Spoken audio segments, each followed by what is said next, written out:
మీ baby phone చేస్తుందా? Okay. Hi అండి, అందరికీ నమస్కారం అండి. ఇక్కడ ఉన్న పెద్దలందరికీ కూడా, ఈ సక్సెస్ మీట్కి వచ్చిన ఆడియన్స్ అందరికి కూడా నమస్కారం. బేసిక్ ఇందులో నేను ఒక క్లాస్మేట్ అయితే క్లాస్ అయిపోయే వరకే తోడుంటాడు. క్లాస్మేట్ మాత్రం మనం ఏదో ఒకటి అయ్యే వరకు తోడుంటాడు వాడు. అదే వాళ్ళిద్దరి మధ్య చెప్పాలంటే, క్లాస్మేట్ అనేవాడు మహా అయితే 2 పెన్నులు ఉంటే ఒక పెన్ను మనకిస్తాడు, కానీ క్లాస్మేట్ మాత్రం అప్పు చేసేనే ఇస్తాడు వాడి దగ్గర లేకపోయినా.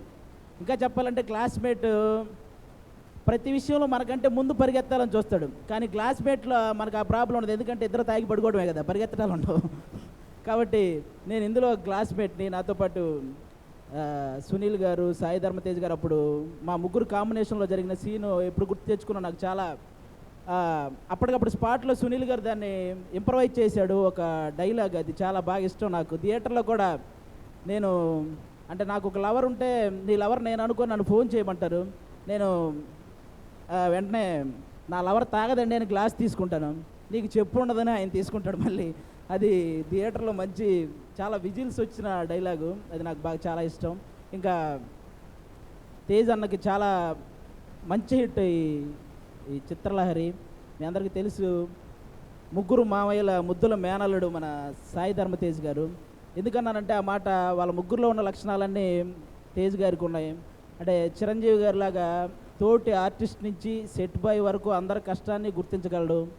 అలాగే మన నాగబాబు గారి లాగా ఇగో కానీ, మెగా ఫ్యామిలీ అనే యాటిట్యూడ్ కానీ, అలాగే కల్మషం లేని ఒక మనసు ఉంటుంది మన తేజ్ అన్నకి. అలాగే ఇక పవన్ కళ్యాణ్ గారి లాగా ఆ సహాయం చేసే గుణం ఉంది. ఇంకా చెప్పాలంటే ఆయనలాగే గడ్డం కూడా ఉంది ఈ సినిమాలో.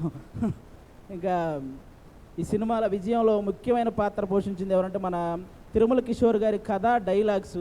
ఈ సినిమా విజయానికి మెయిన్ కారణాలు ఫస్ట్ తిరుమల కిషోర్ గారి కథ, డైలాగ్స్. నెక్స్ట్ మన పోసాని గారికి, సాయి ధర్మతేజ్ గారికి మధ్య జరిగిన కాన్వర్జేషన్ కానీ, అలాగే సునీల్ గారు ఫస్ట్ టైం ఒక లెంగ్తీ రోలు, ఆయన హ్యూమర్తో చేసే ఆ కామెడీ కానీ, అలాగే నెక్స్ట్ వెన్నెల కిషోర్ గారి కామెడీ, ఇంకా మాలాంటి చిన్న చిన్న పాత్రలు, హీరో హీరోయిన్ పర్ఫార్మెన్స్, ఇవన్నీ కూడా మన చిత్రలహరి విజయానికి కారణాలు. ఇంత పెద్ద హిట్ అయినందుకు, ఇంత పెద్ద హిట్ చేసినందుకు ఆడియన్స్ అందరికీ థ్యాంక్ యూ. తేజ్ అన్నకి కంగ్రాట్స్, అలాగే తిరుమల కిషోర్ గారికి కూడా congrats. Thank you so much.